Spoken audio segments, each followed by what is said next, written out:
जेवल्यानंतर लगेच झोपलं नाही पाहिजे. याच्यामुळं लॅक्स कार्डिया नावाचा एक डिसीज आहे. म्हणजे आपलं पोट आणि अन्ननलिका याला हृदयाच्या बाजूला जे तोंड आहे त्याला कार्डियक एंड असं म्हणतात. तो स्पिंक्टर आहे. ठीक आहे. असं तोंड बंद होतं म्हणजे अन्न खाल्लं की अन्न आत जातं आणि मग तो स्पिंक्टर बंद होऊन जातो आणि मग अन्नाची घुसळण सुरू होते. त्याला कार्डियक एंड किंवा कार्डियक स्पिंक्टर असं म्हणतात.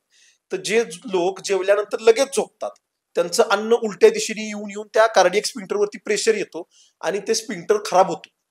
त्याला लॅक्स कार्डी असं म्हणतात. आणि मग ह्या लोकांना वारंवार गुळण्या येत असतात. म्हणजे ते अन्न उलट्या दिशेने माघारी येत असतं. तर अशा पद्धतीचा आजार झाल्यानंतर ते ऑपरेट करावं लागतं. तर हा आजार होऊ नये ह्यासाठी जेवल्यानंतर लगेच झोपणं हे टाळलं पाहिजे. आणि या बरोबरीनं गुळण्या काढण्याची काही लोकांना सवय असते किंवा सकाळी उठल्यानंतर ओकाऱ्या काढण्याची सवय असते. तर याच्यानी सुद्धा आपलं हे जे कार्डियक एंड आहे स्टमकचं ते खराब होऊ शकतं आणि लॅक्स कार्डिया नावाचा आजार होऊ शकतो आणि त्यासाठी सर्जरी करावी लागते.